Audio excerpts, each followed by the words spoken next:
Nama masjidnya juga ya, nama kampungnya dan nama masjidnya. Saya bacakan dulu nama lengkap Ustaz Muhammad Yazir, ASP, ahli soal pengajian, tempat tanggal lahir Yogyakarta 28 bulan 10 tahun 1962. Sumpah muda dong. 28 ya. Oktober ya, 28 Oktober. Alhamdulillah. Ustaz minta mohon maaf dalam waktu handicapnya tinggal dinyalakan. Ini yang ini nih. Ya. Oke, di reknya dinyalakan.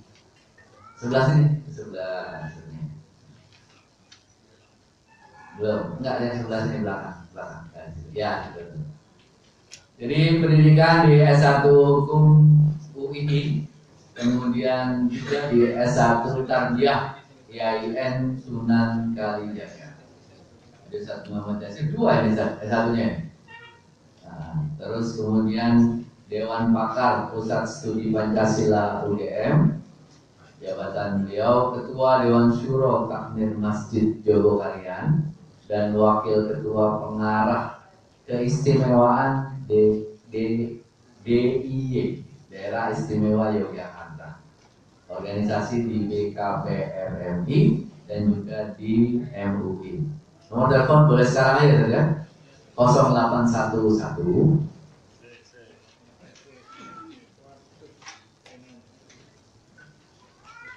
292.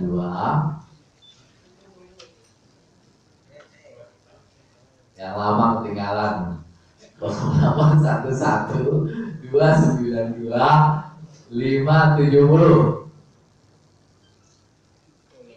Saya ulangi sekali lagi ya, 0811 292 570.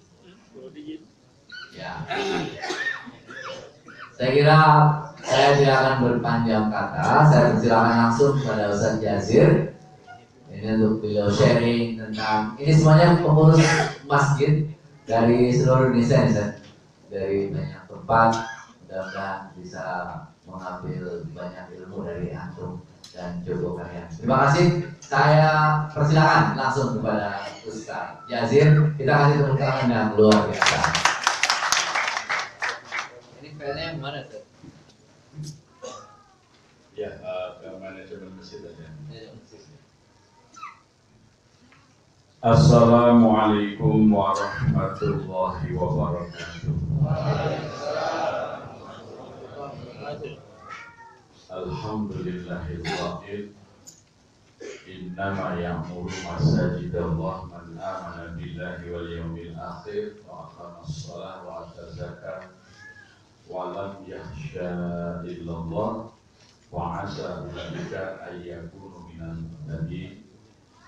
Asyhadu an la ilaha illallah iyyahu na'budu wa iyyahu nasta'in wa asyhadu anna Muhammadan 'abduhu wa rasuluh alladzi mab'utsu rahmatan lil 'alamin.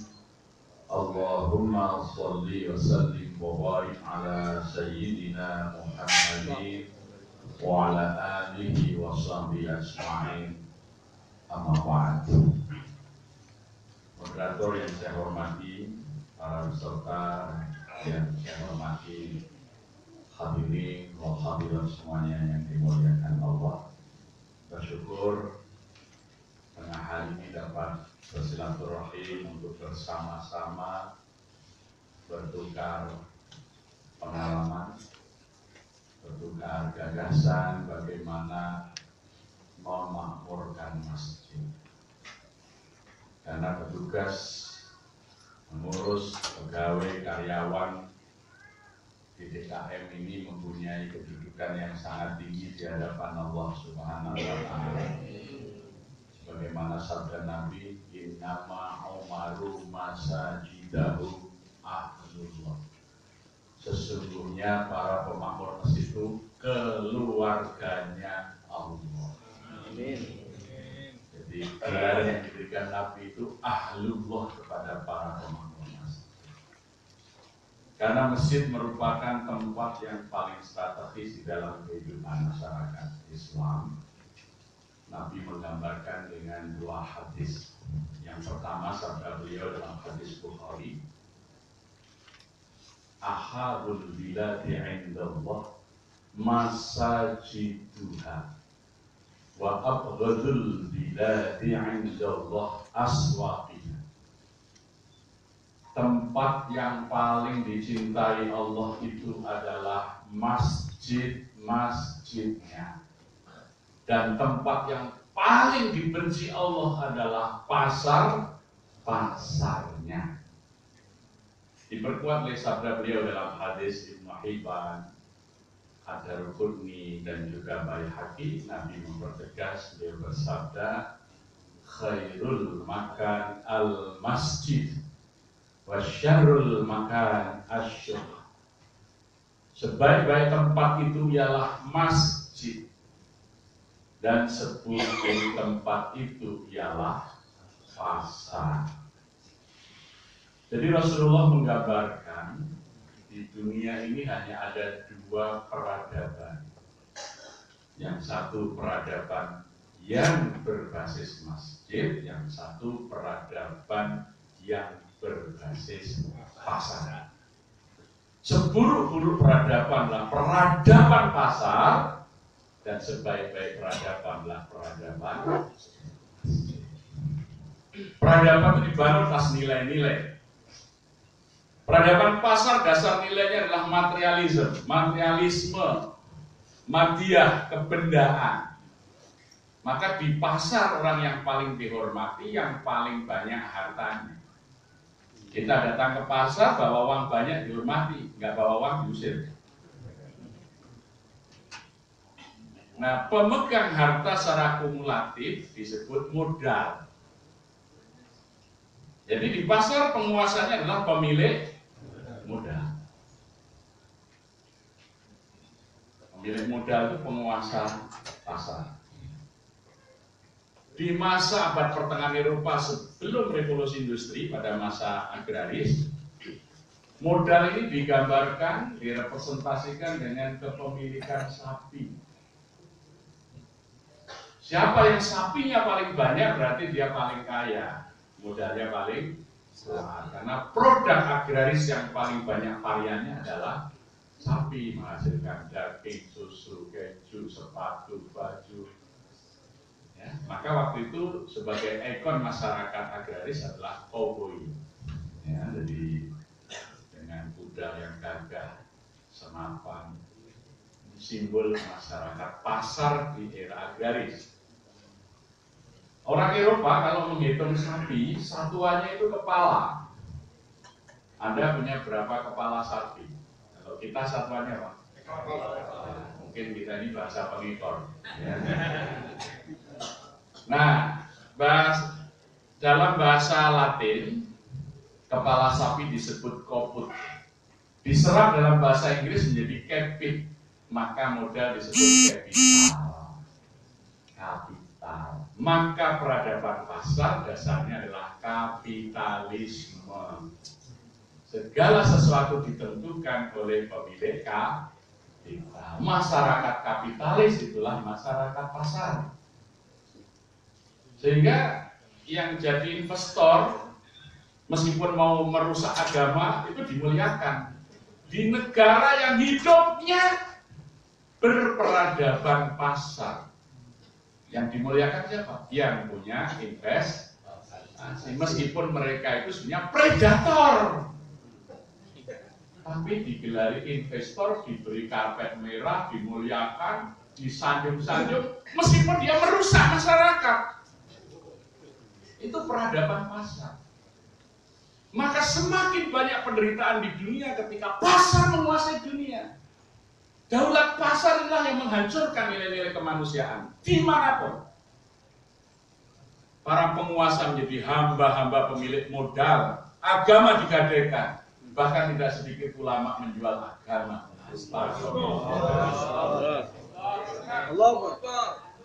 Ini peradaban pasar. Seburuk-buruk peradaban katanya. Nah, dari kapitalisme ketika terjadi revolusi industri, mereka menemukan mesin uap, maka bergeraklah para kapitalis berhimpun di dalam company-company.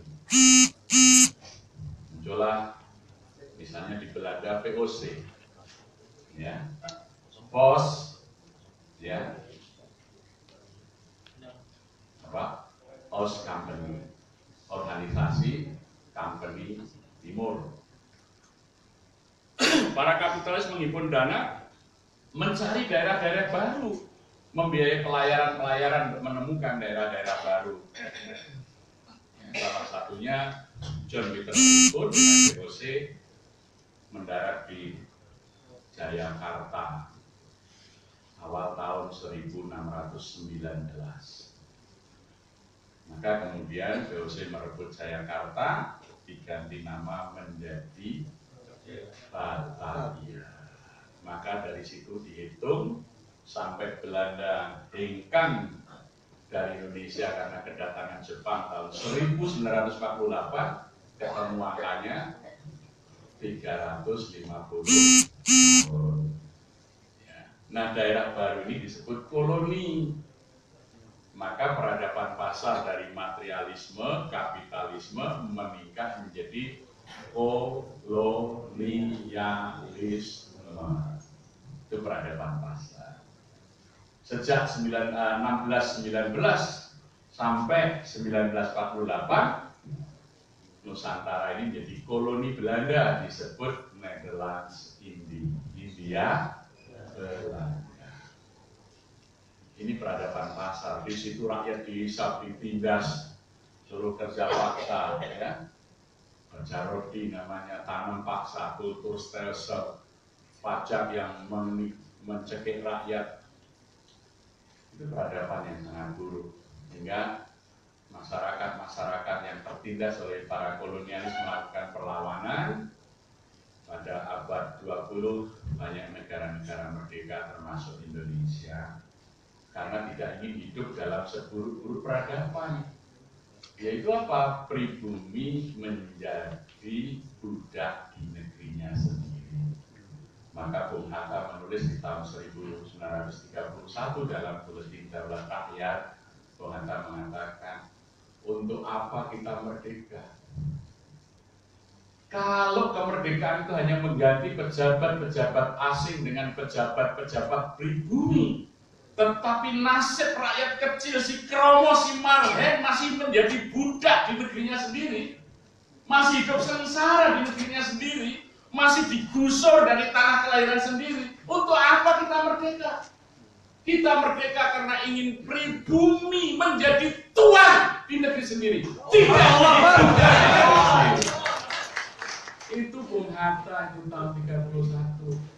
Kalau kemerdekaan kita hanya mengganti pejabat-pejabat asing dengan pejabat pribumi, sedangkan kaum kecil Kromo Simarhen masih hidup sengsara, berarti rakyat hanya menjadi parang tajam bagi para aktivis kemerdekaan. Itu kritis sekali Bung Hatta. Ya. Nah, apakah sekarang kita sudah merdeka? Kalau kita masih jadi kacung di negeri sendiri, apalagi dengan bangga mengirim budak ke negeri lain, kita sedang berdiri di depan pintu gerbang kemerdekaan Indonesia. Dan perjuangan pergerakan rakyat Indonesia telah sampailah kepada saat yang berbahagia, yang mengantarkan rakyat Indonesia ke depan pintu gerbang kemerdekaan negara Indonesia yang merdeka, bersatu, berdaulat, adil, dan makmur. Kira-kira kita sedang berdiri di depan pintu gerbang itu, belum memasukinya.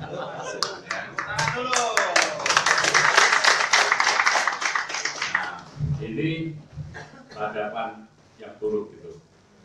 Kolonialisme untuk mempertahankan negeri koloninya, negeri jajahannya itu membangun jaringan kekuasaan yang disebut imperium. Ratu Belanda mengangkat gubernur jenderal. Jadi di Batavia ini, Jakarta ini dulu gubernur jenderalnya orang Belanda yang beragama Protestan. Dan rakyat menolak itu sehingga memerdekakan diri supaya orang Islam jadi gubernur Jakarta.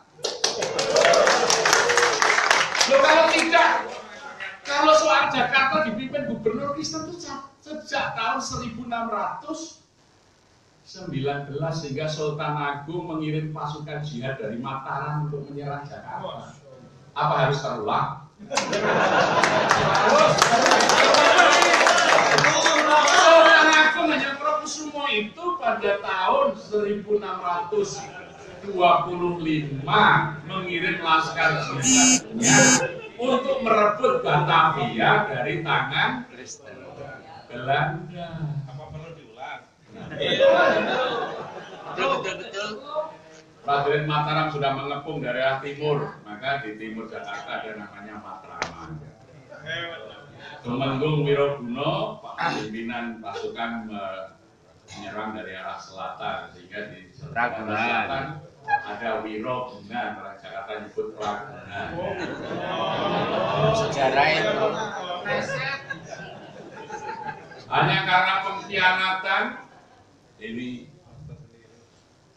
terpaksa ditarik mundur. Diulang lagi 1629. Jadi kita bisa melihat bahwa kalau soal gubernur non-muslim di Jakarta itu 350 tahun. Maka Bung Karno, Bung Hatta menyatakan kemerdekaan untuk tidak boleh terulang. Tidak boleh terulang, itu penjajahan kalau terjadi. Kalau sampai pribumi hanya menjadi budak di negeri sendiri, tidak ada kemerdekaan. Itu dia. Baca tulisan Bung Hatta, baca pernyataan Bung Karno.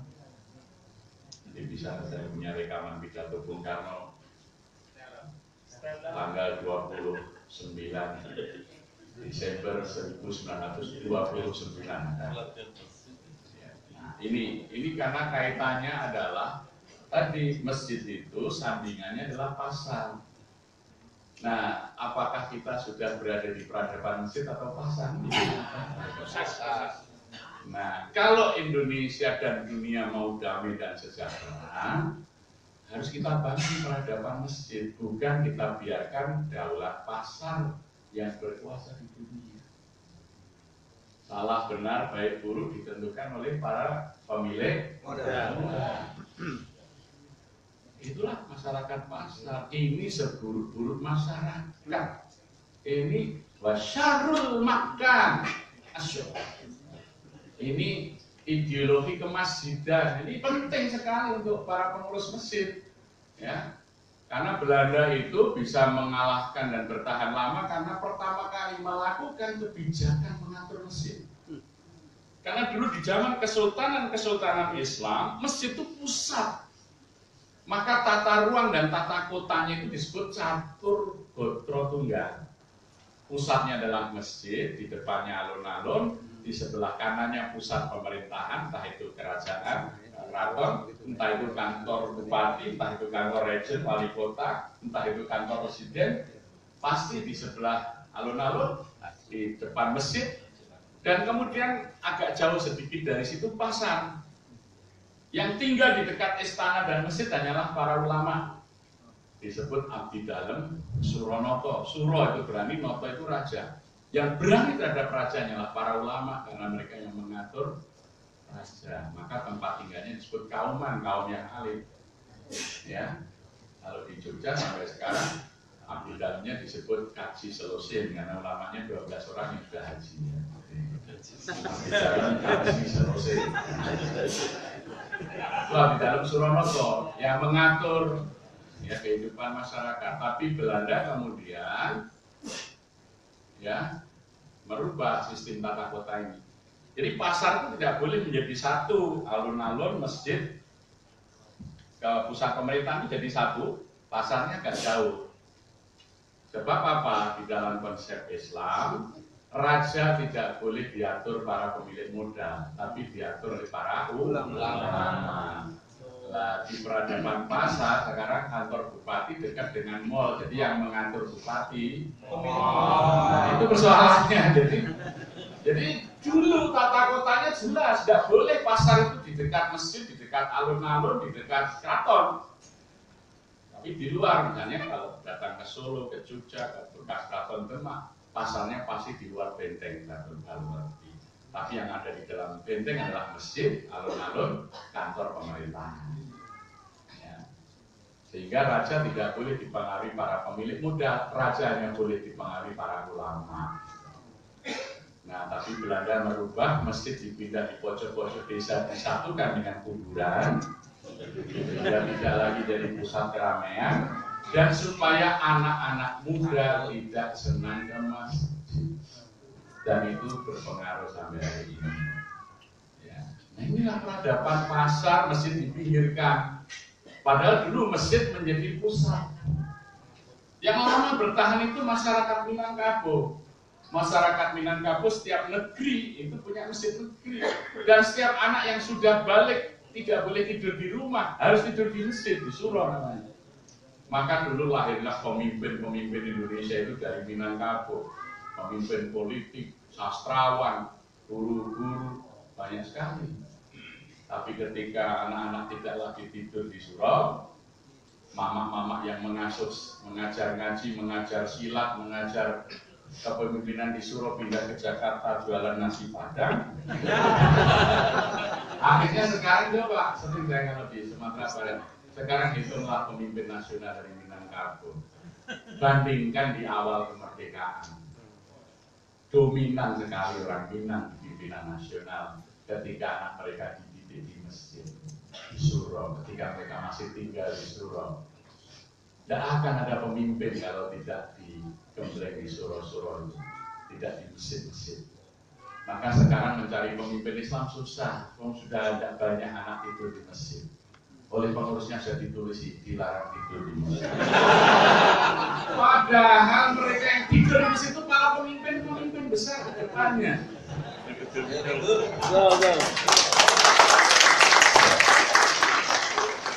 Coba lihat, zaman Nabi membangun sufa di Masjid Nabawi.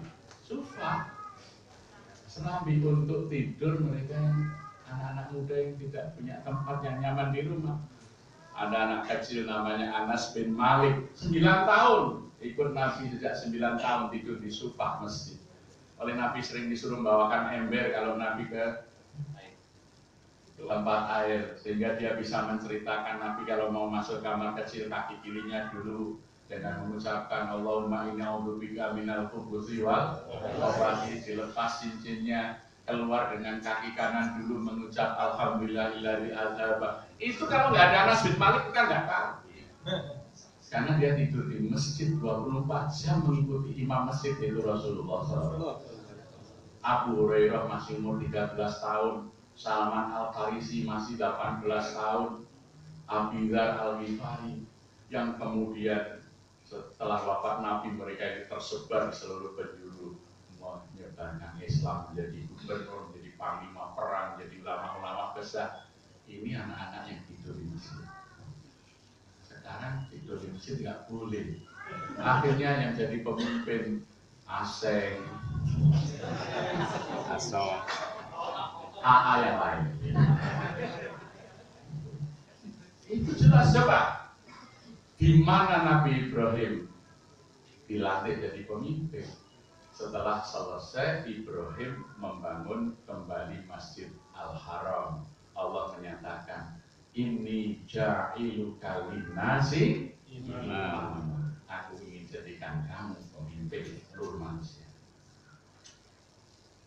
Nabi Daud menjadi pemimpin Bani Israel bersama anaknya Sulaiman setelah mereka mendirikan Masjid Al-Aqsa.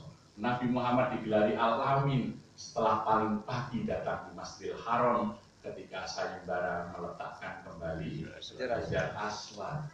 Pemimpin-pemimpin dunia yang besar dan bermakna bagi kemanusiaan semua dibesarkan di masjid. Tidak bisa melalui perguruan tinggi, tidak bisa. Pemimpin dunia tidak lahir dari perguruan tinggi, lahir dari masjid. Sejarah membuktikan. Ya. Termasuk panglima besar Sudirman itu tidur di masjid. Panglima yang sangat hebat disegani karena kekiayaannya itu dalam memimpin TNI. Doktrinya pada tentara saat itu, cukuplah kita para prajurit Para pemimpin saja yang menderita, rakyat tidak boleh menderita. Nah, ada nggak pemimpin yang berani? Ini yang pertama, ini ideologi kemasyarakat. Jadi kalau kita ingin masyarakat dunia berubah menjadi sejahtera, baldatun thayyibatun wa rabbul ghafur rahmatan lil alamin, kita harus membangun peradaban masjid. Dari mana peradaban masjid dimulai? Dari memfungsikan masjid seperti di zaman Rasulullah SAW. Nah, kita bicara di sini sekarang, ya. Nah, bagaimana fungsi masjid di masa Nabi? Kita bisa lihat fungsi masjid, ya. Jadi kalau kita bisa melihat terus ya ke fungsi masjid di masa Rasulullah, terus ya. Keluar dulu dari situ. Ada fungsi masjid di masa Rasulullah. Keluar dulu dari situ. Ada. Nah, itu fungsi masjid. Ya. Jadi yang pertama, fungsi masjid yang paling utama itu pusat keilmuan, terutama ilmu-ilmu keislaman. Jadi maka ada sufah. Karena dalam Islam itu Nabi bersabda, al ilmu qabla al amal. Jadi sebelum beramal itu harus berilmu. Termasuk ilmu tentang masjid ini. Sekarang jadi persoalan kenapa masjid tidak berfungsi? Karena umumnya DKM itu tidak punya ilmu tentang masjid. Tetapi dulu karena bekas ketua panitia pembangunan masjid ditunjuk jadi ketua DKM. Yang dia pahami bangunan, apa yang terjadi? Karena dia yang bangun merasa iman-iman masjidnya, maka dia berfungsi lebih sebagai juru kunci masjid. Maunya cepat-cepat dikunci masjidnya supaya awet, gitu kan? Tapi tidak difungsikan karena dia tidak punya bekal sebagai pengelola masjid menurut syariat. Maka masjid itu ditutup kalau malam. Maka saya sampaikan, kalau di kota-kota itu semakin banyak tempat hiburan malam yang laris, karaoke, party, pizza, diskotik. Yang berdosa adalah para DKM yang menghuni masjidnya di malam hari. Karena mestinya masjid itu adalah tempat hiburan malam. Semua orang yang gelisah, yang galau, yang susah, lari ke masjid. Sholat malam, wa minal laili fatahajjat bihi nafilatan. Ya, zikir malam. Tapi kalau dikunci masjidnya, zikirnya ke karaoke. Wong rumah sakit yang menangani penyakit fisik saja buka 24 jam UGD. Ini menangani penyakit masyarakat kok sebentar-sebentar dikunci. Ini problem kita. Maka di masa Nabi itu, maka di masa Rasulullah ya orang menuntut ilmu di masjid. Universitasnya para sahabat itu di masjid. Di situ yang mau jadi gubernur, Salman Al-Farisi seperti Mu'ad bin Jabal. Ada yang mau jadi panglima perang seperti Amr bin As, ya. Khalid, sampai yang paling muda yang dibawa untuk memimpin perang Tabuk itu Usamah bin Hisham, masih 18 tahun memimpin pasukan terbesar di masa Nabi menyerang Romawi. Itu semuanya anak-anak yang tidur di masjid, dididik di universitas masjid. Zaman Umar ibn Khattab di Masjid Nabawi sudah ada 50 halaqatul ilm. Dan di masa Khalifah Abbasiyah di Masjid Qarawiyyin pertama kali didirikan Al-Jami'ah, universitas tertua di dunia. Universitas pertama di dunia adalah di kota Fes, Maroko, di Masjid Qarawiyyin. Ahli matematik itu ada Al-Khawarizmi. Salah satu mahasiswanya adalah Paus Sylvester kedua, itu belajar matematik di Masjid Qarawiyyin. Orang-orang Prancis belajar kedokteran di situ karena ada Ibnu Sina. Maka pusat ilmu kedokteran Prancis diberi nama Avicenna. Maka nama-nama penyakit itu dari bahasa Arab semua. Influenza itu dari bahasa Arab Anfluenza, hidung kambing. Karena orang yang kena influenza kayak hidung kambing, hidungnya meleleh. Ya, dari bahasa bergeser dari influenza, ya.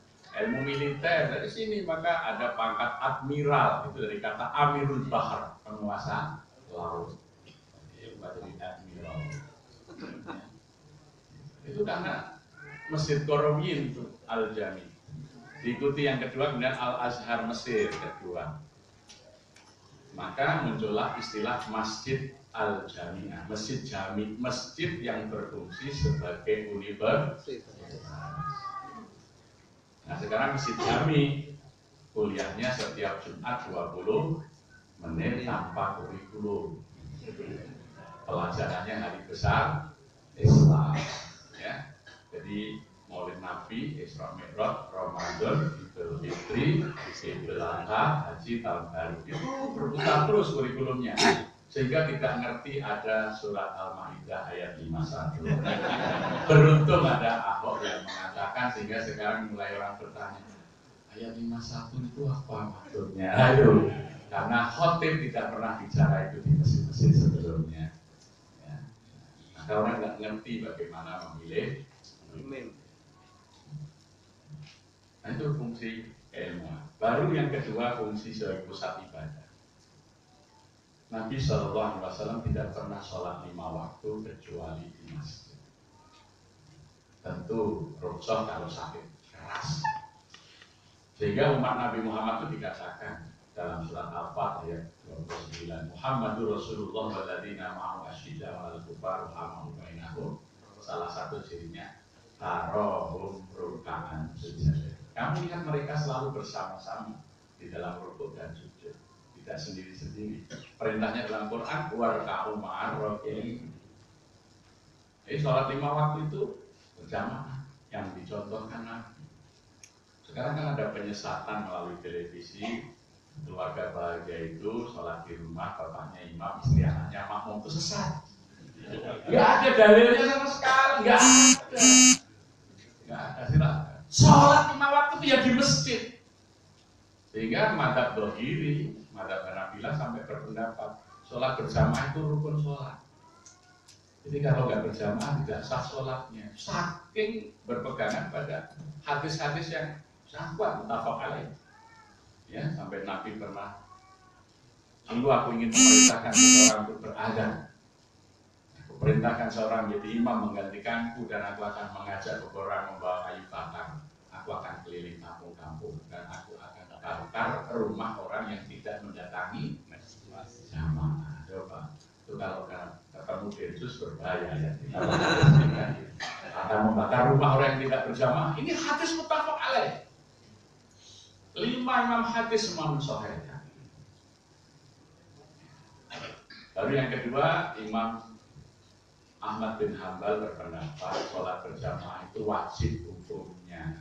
Jadi sholatnya sah tetapi berdosa karena meninggalkan kewajiban berjamaah. Baru jumhur ulama berpendapat hukumnya sunat sunat yang sangat dianjurkan. Orang sekarang punya pendapat sendiri sholat berjamaah kalau sempat, maka mesti kita sepi. Ya, di masa Nabi, di masa sahabat, di masa para tabi'in, di masa tabi'in itu masjid itu selalu penuh 5 waktu karena mereka tahu memahami salah satu daripada fungsi masjid tempat sholat berjamaah. Ibadah-ibadah jamaah di masjid zakat. Sekarang masjid hanya UPZ di masa Nabi masjid itu ya pemungut sekaligus pendistribusi zakat.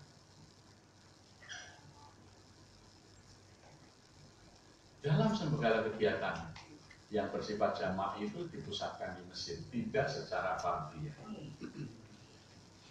Nah, ketika kemudian orang menjadikan masjid hanya sebagai tempat sholat, nah, maka kemudian fungsi masjid mengalami degradasi terus menerus.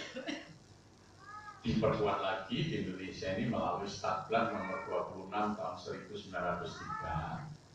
Jadi ketika itu Jamiat Khair menyelenggarakan Kongres Khilafah di Jakarta yang waktu itu mendatangkan salah satu pembicaranya itu Muhammad Amin Bey, utusan Khalifah Turki dari Istanbul, yang kemudian menyimpulkan bahwa kaum muslimin haram tunduk pada penguasa kafir. Belanda kemudian membuat tablar mengatur supaya semangat ini tidak menjadi pemicu kemerdekaan.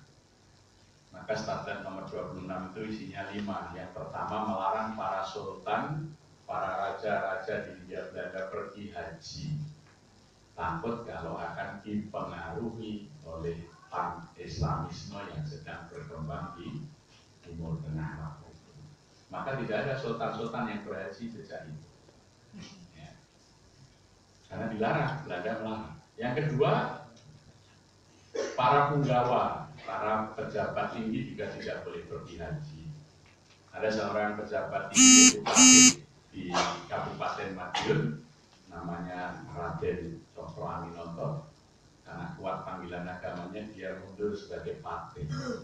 Dia pergi haji, pulang berganti nama Haji Umar Said, bergabung dengan Serikat Dagang Islam dan kemudian merubah haluan dari Serikat Dagang menjadi Serikat Islam, dan itu pengaruhnya luar biasa. Belanda ketakutan, yaitu pengaruhnya mengalahkan raja-raja seluruh Jawa sehingga digelari Raja Jawa tanpa mahkota. Kemudian yang ketiga, orang yang pulang haji diwajibkan menulis gelar haji di depan namanya supaya Velpolis, intel polisi Belanda bisa mengawasi kegiatan. Karena kepulangan orang dari haji ini banyak sekali yang membuat luar biasa kemajuan masyarakat. Abdul Hussein, Syekh Masari pulang haji merombak pesantren-pesantren. Yang tadinya pesantren hanya mengajarkan wirid, kemudian diajarkan Sahih Bukhari, diajarkan syariah. Ya. Kemudian Muhammad Darwis, khatib muda dari Keraton Jogja, oleh Hamengkubuwono VII dihajikan pulang haji, berganti nama Ahmad Dahlan, mendirikan Muhammadiyah. Kemudian pedagang genting dari Jatiwangi, namanya Abdul Halim, pulang haji mendirikan Persatuan Umat Islam, dan ada pendidikan-pendidikan di Jawa Barat jadi maju. Ya. Jadi dulu orang pulang haji itu melakukan suatu perubahan masyarakat yang luar biasa, sehingga Belanda takut, maka harus diawasi, maka nama haji harus dicantumkan supaya bisa diawasi. Kalau sekarang nggak perlu, sudah nggak pulang haji juga nggak apa-apa. Banyak orang pulang haji tidak ada efeknya, maksudnya tidak perlu pakai H. Dulu Belanda takut maka harus pakai gelar H, sehingga kalau kita mencantumkan H itu masih taat pada Statblad nomor 26 tahun 1900. Nah, yang terakhir adalah mengenai masjid. Masjid tidak boleh lagi didirikan di tempat-tempat keramaian dekat dengan kantor pemerintahan, supaya para aparatus negara tidak lagi dekat dengan umat dan agama. Dan itu berhasil sampai muncullah golongan masyarakat abangan di kalangan priayi. Itu hasil pendidikan kebijakan politik Belanda. Dan para pengurus masjid mentaati aturan ini. Masjid tidak boleh digunakan kegiatan selain sholat. Itu diatur dalam Statblad nomor 26 tahun 1903. Sekarang mazhab ini yang berkembang. Jadi kalau masjid mengadakan apa, jangan masjid boleh itu. Ya, itu adalah mazhab Senogoro-nya. Ya, itu kebijakan ini dilakukan dalam paket etik politik Belanda. Nah, mulailah para priayi terdidik tidak kenal masjid, tidak kenal lagi agama. Muncullah kaum abangan yang kemudian menjadi tokoh-tokoh pergerakan. Nanti di masa-masa menjelang kemerdekaan bertemu di Dogorisu Jumbe Sosake, kan itu.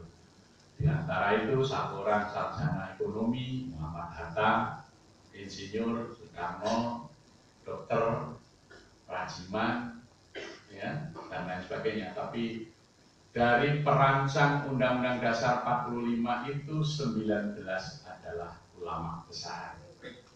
Ya, Imam Susadi Kusumo, Wahid Hasim, Ajengan Sanusi, Ajengan Abdul Rahman, ada Saat dari Sulawesi. Itu ulama-ulama semuanya, 19 orang.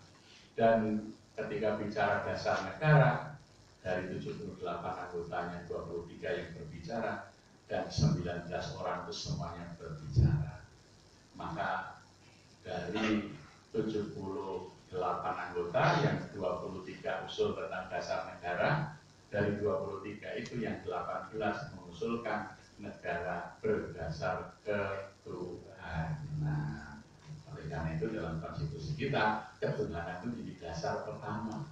Ketuhanan yang Maha Esa itu setelah 7 kata dihapus dalam kompromi 18 Agustus. Nah, kita kalau membaca notulasi rapat-rapat itu, kita bisa melihat kiai itu dominan, ulama itu dominan dalam kepemimpinan nasional menjelang kemerdekaan menentukan undang-undang dasar. Sekarang kiai hanya diundang memimpin doa di MPR. Karena sekarang ini yang berkuasa pasal.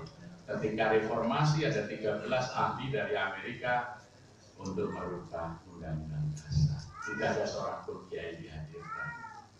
Artinya kita sedang mengalami degradasi dari masyarakat masjid menjadi masyarakat menjadi seburuk-buruk masyarakat. Kalau mau memperbaiki harus ke masjid.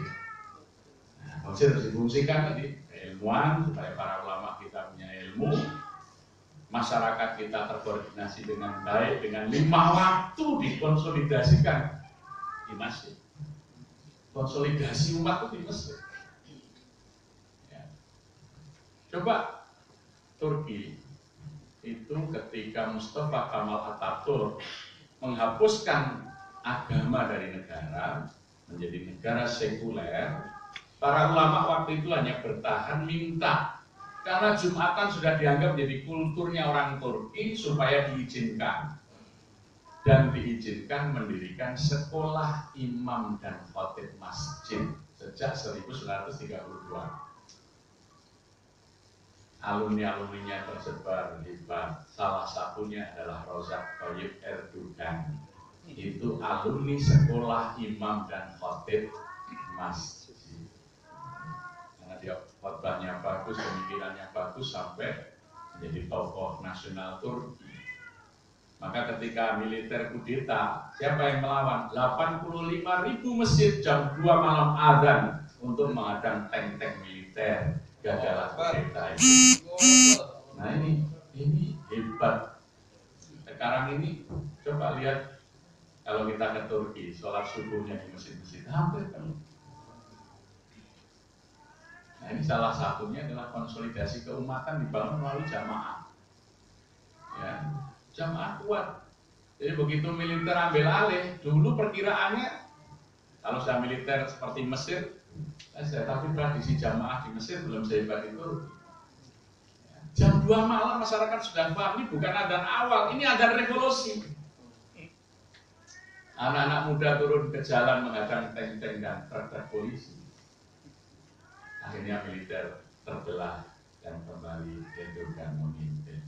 Karena di sana ada sekolah imam dan di Indonesia yang 850.000 masjid belum ada sekolah imam masjid, belum ada sekolah khatib, belum ada. Kalau dulu kerajaan-kerajaan punya, sehingga tokoh-tokoh Indonesia itu menjadi imam-imam besar di Masjidil Haram. Dari Minangkabau ada Ahmad Khatib Al-Minangkabawi. Itu lama besar di Saudi menjadi imam di Masjidil Haram. Dari Banjarmasin ada Syekh Arsyad Al-Banjari, dari Banten ada An-Nawawi Al-Bantan. Itu ulama yang memimpin imam besar Masjid Al-Haram. Sekarang belum ada seorang Indonesia pun yang menjadi imam besar di Masjidil Haram. Ini problem kita karena masjid tidak lagi melahirkan pemimpin dan ulama. Ketika hanya menjadi tempat, dia harus dikembalikan fungsi pusat informasi dan lain sebagainya lah. Itu nanti semuanya sudah ada materi. Nah sekarang langkah praktisnya seperti apa? Ya. Kita mulai langkah praktis tadi ke manajemen masjid. Ya. Kita mulai dari menentukan wilayah dakwah masjid. Sebaiknya setiap masjid punya wilayah dakwah yang jelas, punya segmentasi yang jelas, punya posisi yang jelas. Ya sebenarnya Dewan Masjid kan sudah membuatnya. Ada masjid negara ini Istiqlal, ada masjid raya provinsi, ada masjid agung kabupaten kota, ada masjid besar kecamatan, ada masjid jami di kelurahan. Nah itu kan sudah jelas itu. Teritorialnya masjid itu sudah jelas. Cuman belum banyak dilaksanakan gitu ya. Kan sudah ada. Ini Istiqlal ini induknya masjid seluruh Indonesia. Ya. Baru nanti di bawahnya masjid raya provinsi, di bawah masjid raya masjid agung, di bawah masjid agung masjid besar tingkat kecamatan, di bawah masjid besar masjid jami. Strukturnya itu sebenarnya sudah ada, cuman belum difungsikan. Nah maka kalau sudah ada struktur begitu kan masjid jelas punya wilayah. Ya, nanti masih ada masjid khusus, masjid kantor, ada masjid hotel, ada masjid di tempat wisata, ada masjid di tempat umum, terminal, stasiun, bandara, pelabuhan, di atas kapal, ada masjid sekolah, ada masjid kampus, itu masjid-masjid khusus, ya, wilayahnya khusus.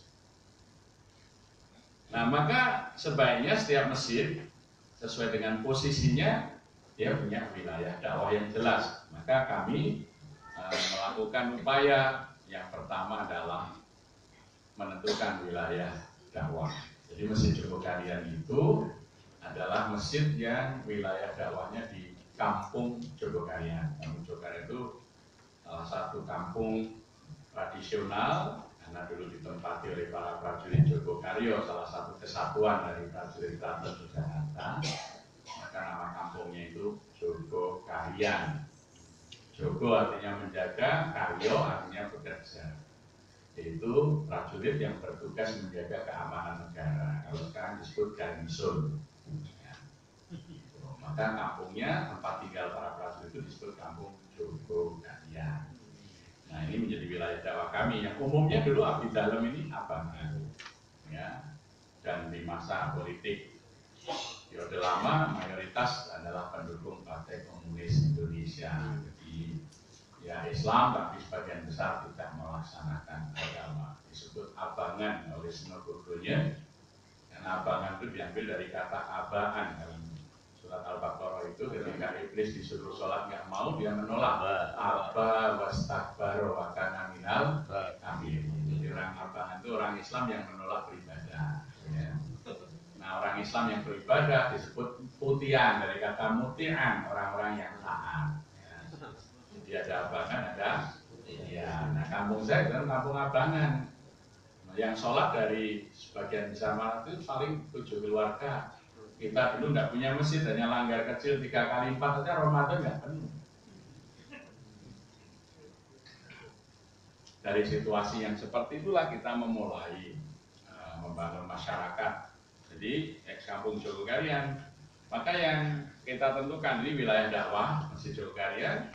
Maka yang pertama ketika saya menjadi ketua umum DKM tahun 1999, langkah awal yang saya lakukan adalah pendataan. Jadi data itu keluar dari sini, ya, menentukan wilayah dakwah, melakukan pendataan jamaah, merencanakan kegiatan masjid, ya, mensosialisasikan, membuat laporan. Nah pendataannya seperti apa? Coba keluar, kemudian didata isian penduduk. Keluar dari situ ada data isian penduduk. Keluar lagi, keluar ya itu data isian penduduk. Ada di atas, di atas. Data. Oh, enggak, data isian penduduk. Coba dilihat. Nggak ada. Data ada. Ya. Nggak ada. Isian data penduduk, isian data penduduk. Belum ada. Ya. Nggak ada. Peta dakwah ada. Ya, jadi setelah di data kita buat peta. Ini Kampung Jogokarya. Yang kuning di tengah itu adalah masjid, yang kuning-kuning kecil itu adalah musola-musola. Jadi di Kampung Jogokarya itu ada 1 masjid, ada 6 musola. Ya. Kemudian yang kotak merah ini rumah warga non-muslim, yang kotak hijau ini rumah warga muslim. Kotak hijau ini warnanya bergradasi. Kalau dia hijau muda, berarti rumah itu dihuni warga muslim yang belum sholat. Kalau garisnya hijau sedang, berarti rumah itu dihuni warga muslim yang sudah sholat tapi belum berjamaah masjid. Jadi kalau yang hijau tua itu berarti muslim sudah jamaah, sudah berjamaah masjid. Ya, nanti di dalam itu kalau di zoom ada gambar onta, berarti rumah itu Sohibul Kurban. Kalau ada gambar rupiah berarti muzaki. Kalau ada gambar Ka'bah berarti kepala rumah tangganya sudah haji. Kalau gambar Quran berarti rumah itu bebas melaksana Al-Quran. Ya, kalau ada huruf A, B, A, O itu berarti golongan darah yang ada di rumah itu. Jadi data BIS itu lebih lengkap dari data kelurahan. Itu yang kami lakukan. Jadi dari data ini kita petakan, dari peta ini kita bisa buat program. Ternyata kami dikejutkan tahun 2000 itu dari data kita olah jumlah muslimnya ada 2.973 jiwa. Yang mukallaf yang sudah wajib sholat itu jumlahnya 1.839 orang. Tetapi yang belum sholat masih 816. Muslim mukallaf belum sholat. Nah, setelah kita tahu peta, kita buat gerakan yang mendesak adalah mensolatkan orang hidup. Ya, karena mensolatkan orang mati gampang. Tapi 816 mukallaf yang belum sholat itu tanggung jawab masjid. Tidak bisa kalau hanya diadani, nggak bisa. Maka kami bentuk tim khusus. Kita kunjungi ke rumah-rumah Bapak Ibu kalau mau belajar sholat. Kami dari masjid akan datang ke rumah Ibu, Bapak menetapkan waktunya sampai bisa. Gratis. Kami carikan dana. Bahkan yang ikut program kami beri hadiah sarung, baju takwa peci bagi ibu mengkena sama sajadah. Saya tawarkan ke para agnia 250.000 mensolatkan 1 orang. Ini untuk ustadznya sama hadiahnya. Kalau suami istri yang tadinya nggak sholat, insya Allah anaknya sholat, cucunya sholat, buyutnya sholat, keturunan akan sholat. Kita akan memutus mata rantai orang nggak sholat. Ternyata dananya banyak masuk. Nah, ini umroh waktu itu 15 juta, belum tentu mabrur. Kalau mensolatkan ini 250.000, kalau 500 itu berarti sepasang suami istri, insya Allah pahalanya dapat. Nanti kalau anaknya sholat dapat pahala lagi, cucunya sholat dapat pahala lagi. Masya Allah. Dan ternyata Alhamdulillah tahun 2005 tinggal 315, tahun 2009 tinggal 27, tahun 2011 tinggal 4 yang belum sholat. Jadi ini kita biasanya karena tidak punya data, maka kita nggak jelas membuat program. Kelemahan umat itu di situ.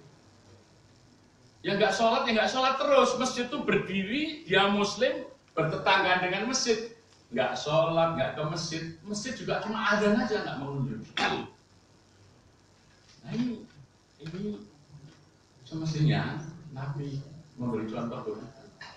Tidak membiarkan orang-orang itu tidak mengenal.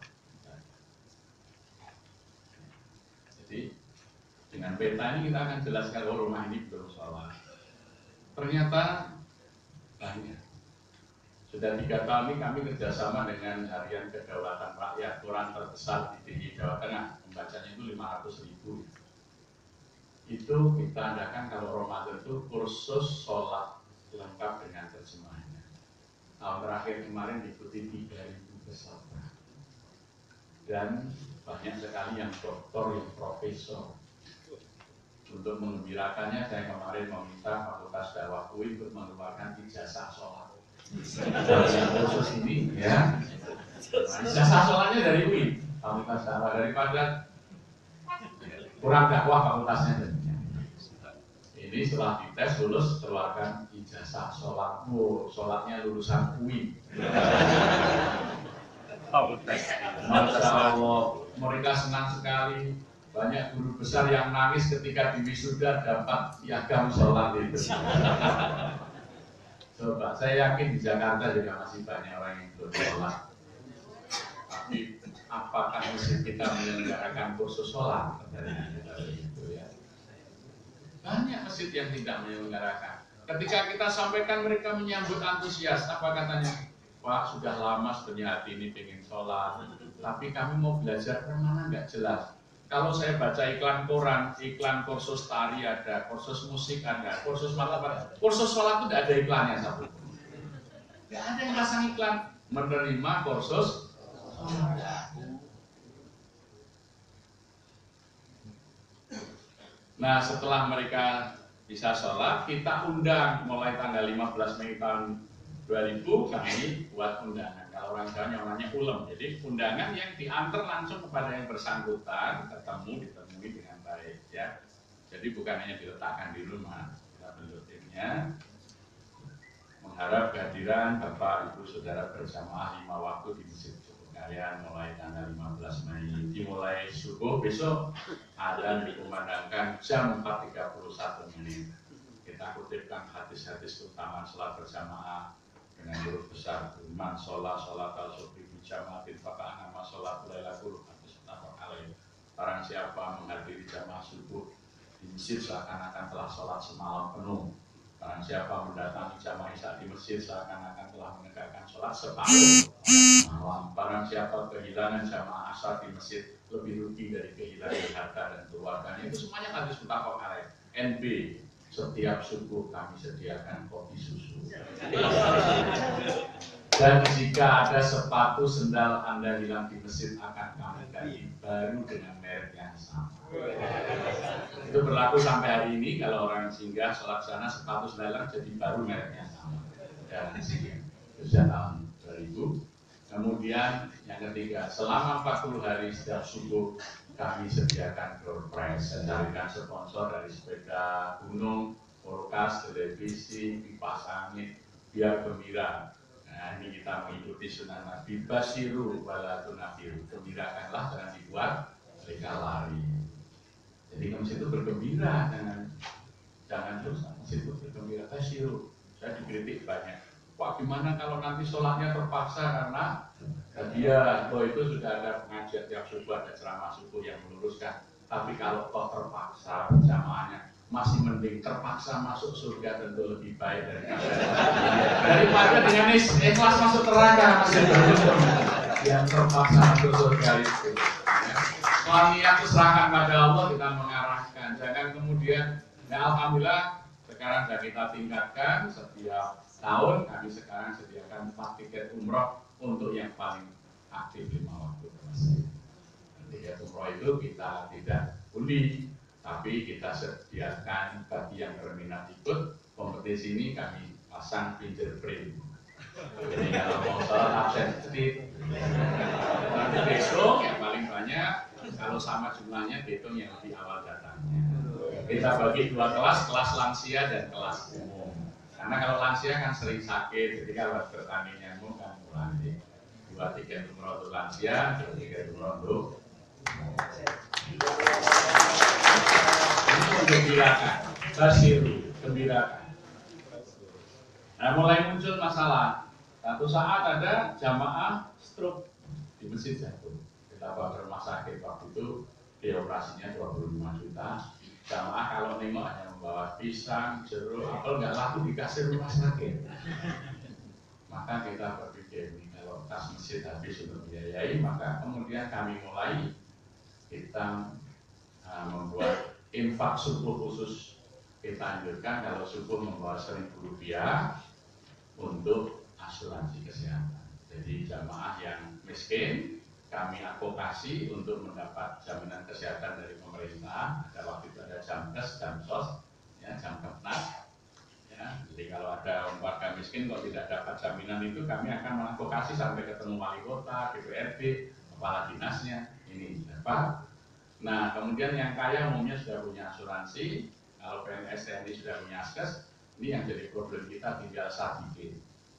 Sakit sedikit jadi miskin. Jadi sebenarnya bukan orang miskin, tapi kalau nggak masuk rumah sakit jadi miskin karena biayanya banyak. Nah, yang Sadikin ini kami asuransikan, kita kerjasama dengan Takaful, waktu itu asuransi Unicare.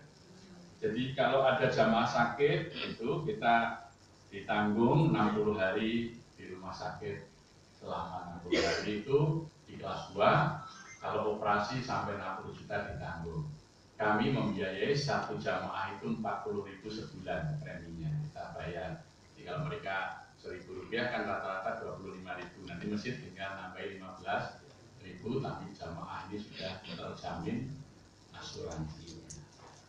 Jadi itu alhamdulillah teratasi. Muncul masalah lagi. Habis majelis duha ada yang nggak pulang-pulang. Saya tanya, kok nggak pulang Pak? Mau bingung juga mau pulang Pak. Saya ini baru kenal. Pesanan sudah hampir mau kerja apa?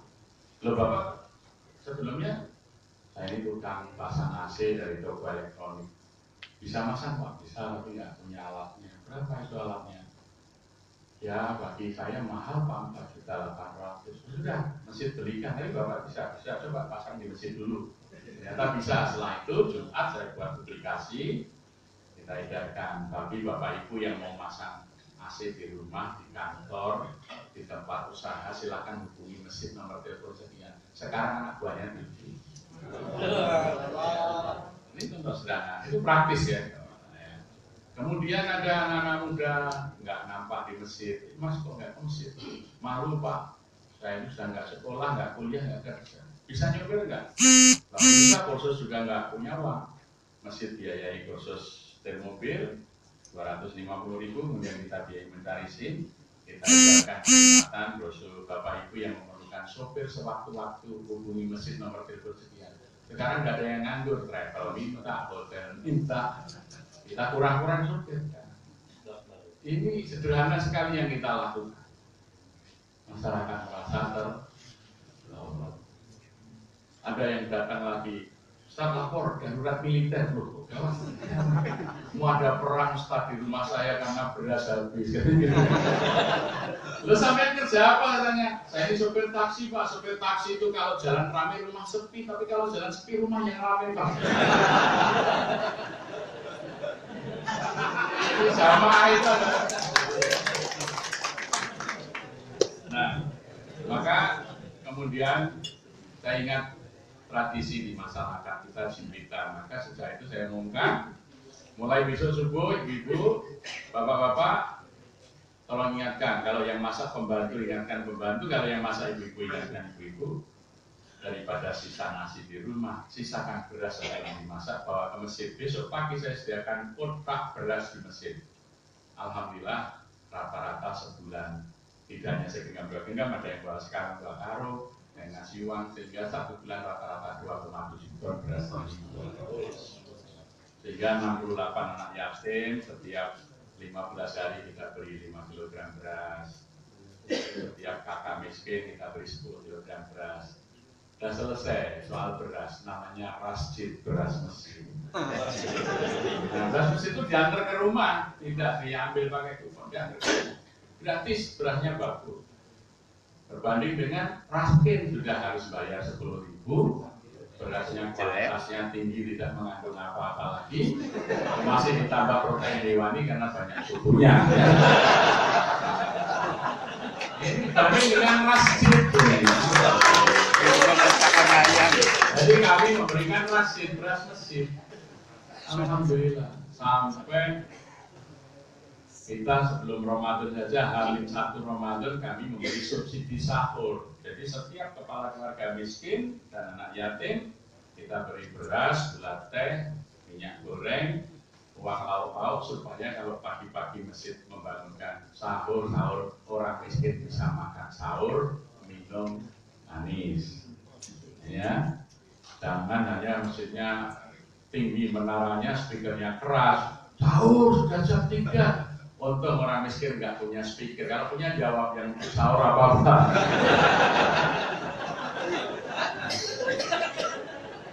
Ini kita ada subsidi sahur. Buka puasa setiap hari 1.500 porsi yang disediakan. Selalu penuh.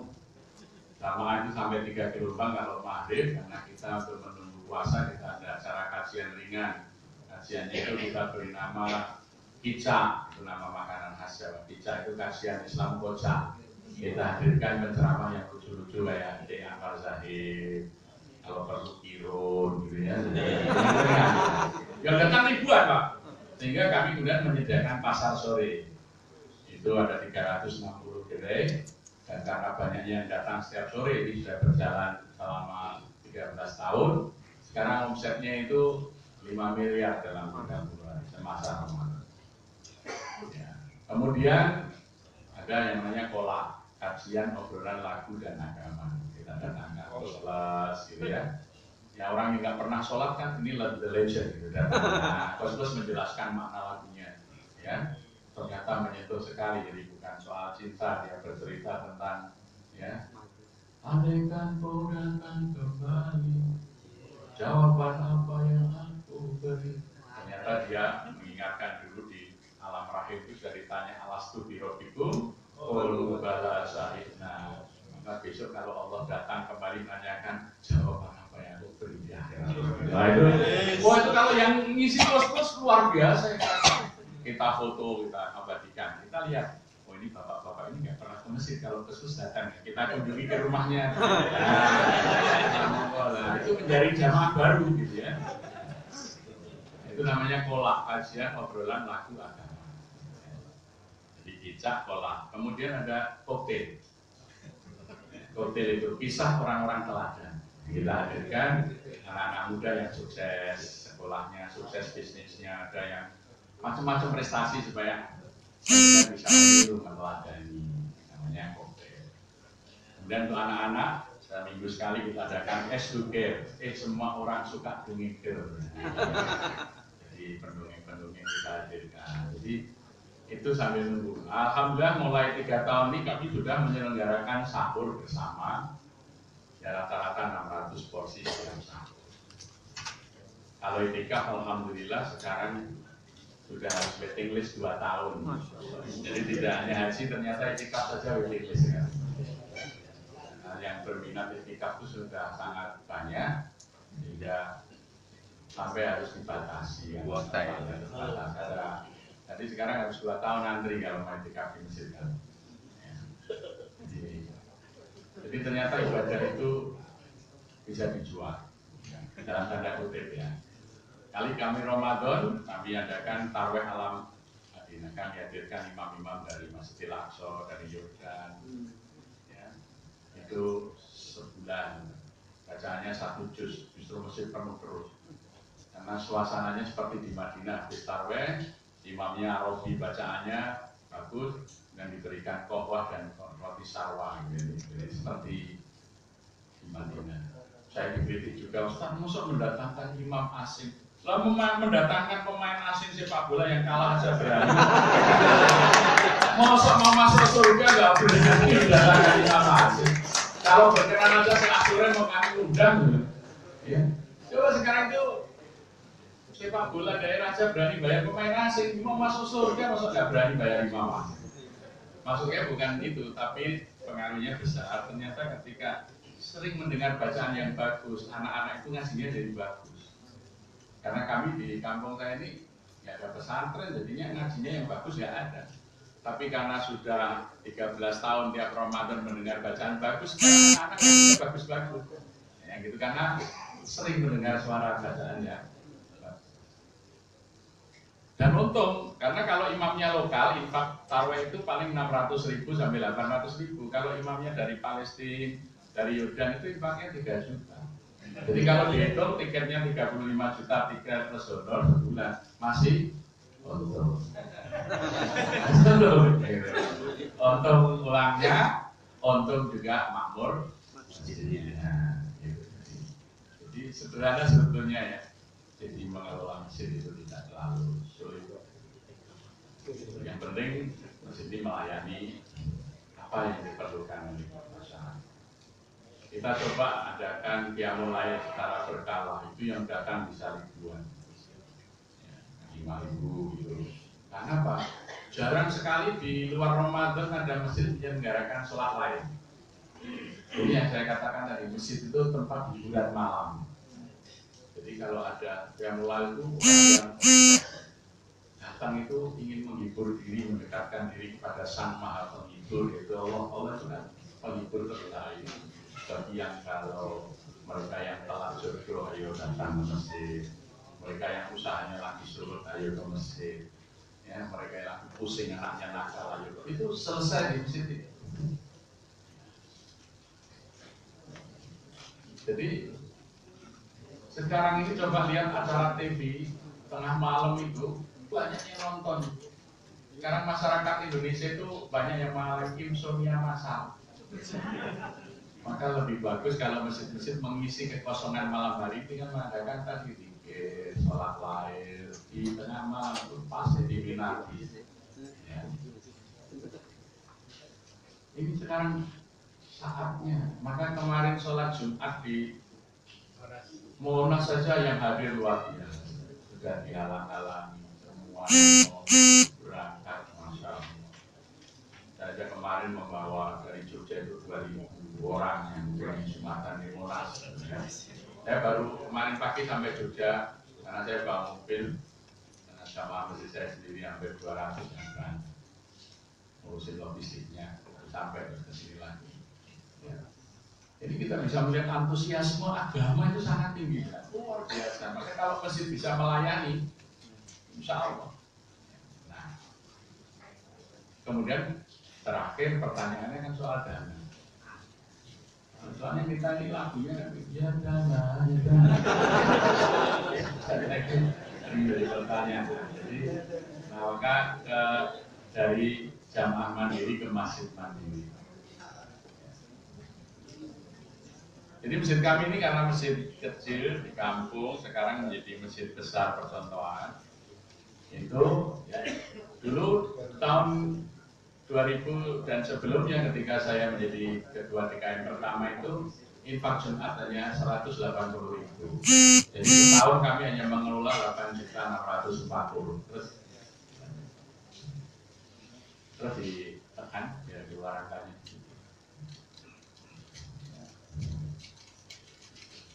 Nah ini perkembangan pendanaannya. Jadi dulu Jumat hanya 180.000. Terus saya hitung yang datang Jumatan berapa orang. Saya hitung kayak pramugari pakai alat kan masuk masjid. Hampir 600 orang. Pengeluaran masjid waktu itu 43.200. Berarti 43.200 dibagi 600 orang, dibagi 12 bulan, dibagi 4 kali Jumatan. Berarti per orang itu biaya ibadah di masjid Rp1.500 per pekan. Maka saya sebut ini Jamaah Mandiri. Maka saya kampanyekan, tolong yang klik paling bawah dari tadi. Di situ ada kotak paling bawah. Paling bawah. Terus kanan lagi. Terus. Ya, jadi saya kampanyekan begini. Jika Anda berinfak Rp1.500 per pekan, Anda adalah jamaah mandiri. Anda telah membiayai ibadah Anda sendiri di masjid. Anda bayar air wudhu Anda sendiri, Anda bayar listrik Anda sendiri, Anda bayar honor khotib sendiri, Anda bayar garansi sepatu sendal sendiri. Rp1.500 per pekan per orang. Kalau infak Anda lebih dari itu, Anda telah membantu jamaah yang lain. Dan jika infak Anda kurang dari itu, berarti ibadah Anda di masjid ini masih disubsidi orang lain. Meskipun demikian, kami dengan senang hati melayani Anda beribadah di masjid dan mari bersama-sama memakmurkan masjid. Ternyata Jumat berikutnya orang nggak mau disubsidi. Dari 180 jadi 600.000. Meningkat, angkanya tadi kembali ke awal tadi. Nah, itu tahun 2024 meningkat 2006 sampai 95 720. Saya beri tanda merah ini kita ketika infak setahun sudah begitu, kami masyarakat harus melihat jelas hasilnya.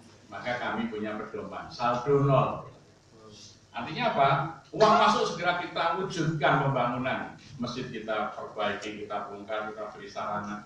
Saya lihat ada orang lansia mau Jumatan, mau naik ke masjid, undang-undangnya tinggi nggak bisa.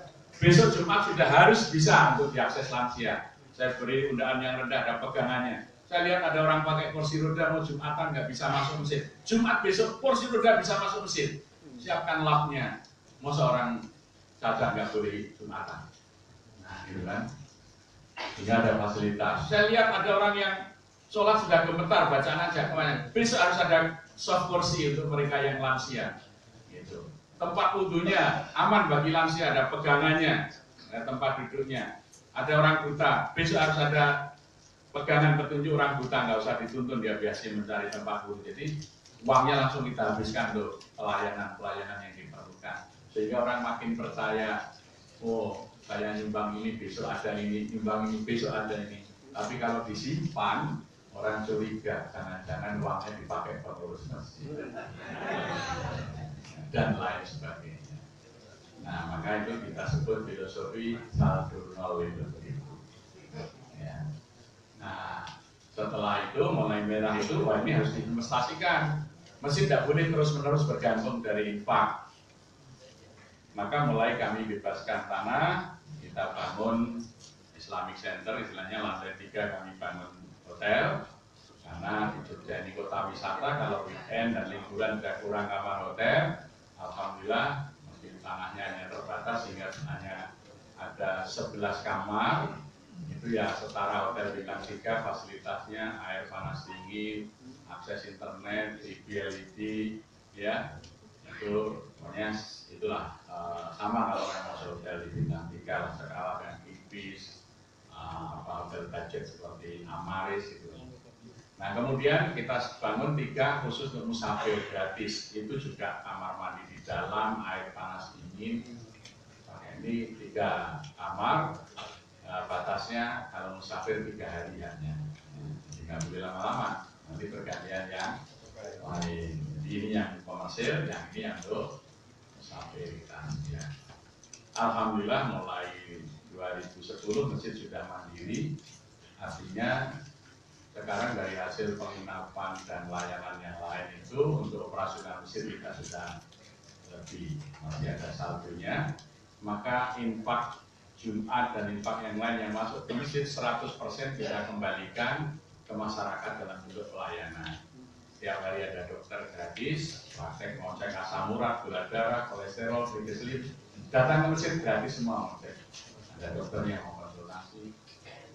Kemudian beasiswa untuk anak-anak yang memerlukannya. Kalau tahun ajaran baru kita surati jamaah, bagi yang memerlukan seragam atau sepatu baru silakan ke masjid kita sediakan. Bagi warga yang terlilit rentenir kita bebaskan. Jadi banyak ada usaha jamaah itu kok ternyata laris nggak berkembang, kita datangi, Bu, warung nasi ini laris kok kayak gini terus. Ya Pak, ini karena nanti Bapak lihat sendiri ya, kalau warung tutup, ternyata warung tutup itu 12 rentenir yang nanti. Jadi dia itu untungnya 400.000 per hari. Waktu anaknya sakit, itu terpaksa pinjam uang ke rentenir. Sehingga dia harus bayar. Ketika jatuh tempo, belum punya uang, rentenir pertama ini datang, Bu nggak usah khawatir, saya undang teman saya, nanti Ibu pinjam teman saya untuk bayar saya, sampai akhirnya 12. Secara hukum, dia asnaf dalam zakat, namanya Lori, kita bebaskan dulu rentenirnya, kita panggil, hutangnya berapa, kami lunasi. Setelah itu, 2, saya ingatkan, kalau operasi di sini tak ambil bisa pukul. Nah ternyata banyak, Pak itu sama juga kena rentenir.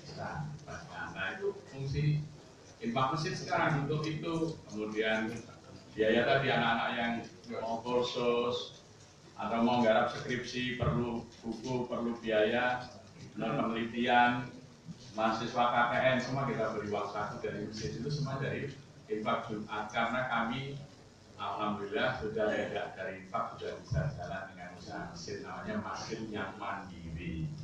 Ya, gitu. Sekiranya tidak ada serupiah pun infak, masjid ini berjalan. Ya, ini tahapan pendandaannya. Saya kira demikian pengantar barangkali nanti. Assalamualaikum warahmatullahi wabarakatuh. Assalamualaikum warahmatullahi wabarakatuh. Bapak dan Ibu sekalian, ini menarik sekali ya paparan dari Ustaz Yazir. Saya juga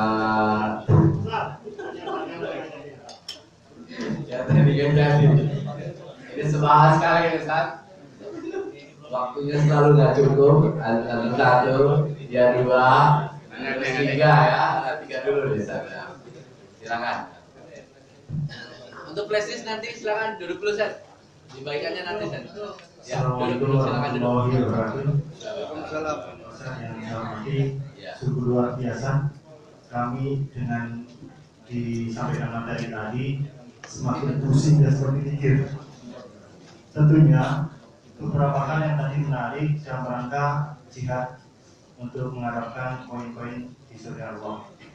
Tapi yang sedikit kami untuk menerapkan di masjid kami, tentunya masjid kami itu berdiri di pemerintahan, jadi untuk gerak pangkangnya ke atas.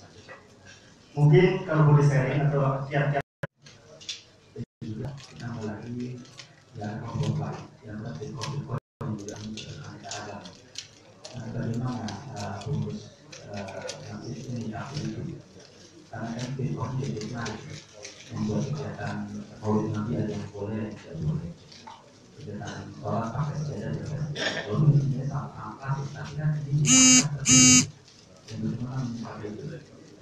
Kemudian yang kedua, tadi kita menggunakan adanya angket ataupun cara pengumpulan data yang saya sampaikan adalah usulkan apa saja, usulkan apa saja dan diangkat dan bagaimana cara penyimpan datanya dan juga cara men-share datanya mungkin. Terima kasih. Ya, silakan. Assalamualaikum warahmatullahi wabarakatuh. Saya dari Masjid Baitul Mawadah Bojogede dulu. Alhamdulillah sebenarnya sudah lama saya ingin mendapatkan form isian data isian penduduk nanti karena saya lihat di internet saya download nggak ada, jadi saya belum ketemu sampai sekarang. Itu yang ingin saya dapatkan. Kemudian untuk yang kopi dan makanan sebenarnya juga kami sediakan, tapi belum bisa nambah-nambah sampai saat ini. Dan saya kesulitan bagaimana teknis untuk karena nggak ada fingerprint ya, jadi bagaimana itu saya sendiri apakah ketika ini siapa ya, bagaimana absensinya. Yang terakhir, kalau saya ingin berkunjung ke sana harus ketemu dengan siapa atau harus janjian dulu. Dan saya sedang itu alumni dari Masjid Suhada. Waalaikumsalam. Langsung dan silakan. Ya, 3 dulu. Nah, nanti kalau kita ada lagi kita buka lagi. Baik, yang pertama biasanya masjid itu kan tidak ada perencanaan. Ya, kalau kami itu setiap tahun ada rapat kerja, dan di tahun periode pertama itu kami membuat namanya scenario planning. Jadi seperti apa 5 tahun ke depan masyarakat kita itu wujudnya melalui proses dakwah yang kita lakukan di masjid. Maka modelnya kita tidak menggunakan strategi planning, tapi kita menggunakan scenario planning. Kita narasikan 2000 ke 2005 kami sebut menuju Jogokarian Kampung Islami. Jadi kalau tadinya masyarakat Abangan, bagaimana 5 tahun menjadi masyarakat Islami. Ya, sholat subuhnya mencapai 20% dari Jumatan. Pembinaan musaki, kita harapkan musakinya mencapai 10% dari masyarakat. Ya, pemahaman agama batas sama gitu ya. Nah, setelah 5 tahun kita evaluasi berapa persen. Oh ternyata 80% perencanaan kita bisa berjalan. Kita buat lagi scenario planning 2005 ke 2010. Kita sebut menuju Jogokarian Darussalam 1. Darussalam itu seperti apa? Oh Darussalam itu kalau subuhnya sehari-hari sudah mencapai 50% dari Jumatan, gitu ya. Bagaimana musakinya 30% dari masyarakat sudah menjadi musaki dan seterusnya kita narasikan, dan itu dokumen ini kita sebar ke masyarakat. Jadi semua warga masyarakat tahu apa yang akan dilakukan masjid untuk mencapai seperti apa sehingga mereka bisa berpartisipasi. 2010 ke 2015 kami sebut menuju Jogokarian Darussalam 2. Nah, 2015 sampai 2020 menuju Jogokaryan Darussalam 3. Di Darussalam 3 itu target kita nanti di 2020 jamaah subuh sehari-hari harus 75% dari Jumatan. Jadi ini terukur semuanya perencanaannya. Nah, kalau masjid itu biasanya hanya punya program itu nggak bisa dikontrol, nggak bisa dievaluasi secara terukur. Apalagi tanpa rapat kan gitu. Nah, jadi kami melakukan upaya membangun rekayasa sosial politik berbasis masjid, kira-kira begitu. Jadi bagaimana masjid ini merubah masyarakat. Dan ternyata perubahan ini diamati. Ada peneliti dari Jepang, dari Nagoya University namanya Yuki Nakata, itu mempresentasinya di masjid kami. Dia beri judul dari kampung abangan menjadi kampung santri berbasis masjid. Itu luar biasa responnya. 8 universitas Amerika itu tiap tahun mengirim peneliti ke masjid kami, ya, dari Toyo University, dari New Jersey, dari UCLA, dari Iowa, macam-macam diteliti semuanya, ya. Bahkan sampai kami kaget, Parlemen Eropa itu mengirim 14 anggota parlemen datang ke Masjid Jogokaryan, ingin tahu ini masjid kok bisa merubah masyarakat itu dari mana. Pertama kali datang karena seragam kami begini, yang ditanyakan peci, agama Islam apa di sini?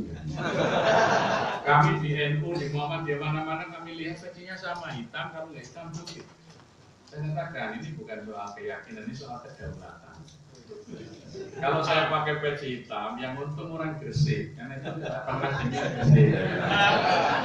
Kalau peci putih seperti ini yang untung orang Tasik, itu pengrajin Tasik. Saya pakai ini karena tetangga saya kena PHK. Dia iseng di saat nganggur buat peci, saya lihat bagus. Saya buat batik masjid, ada logonya masjid. Kita pesan 200 untuk jamaah Jumat.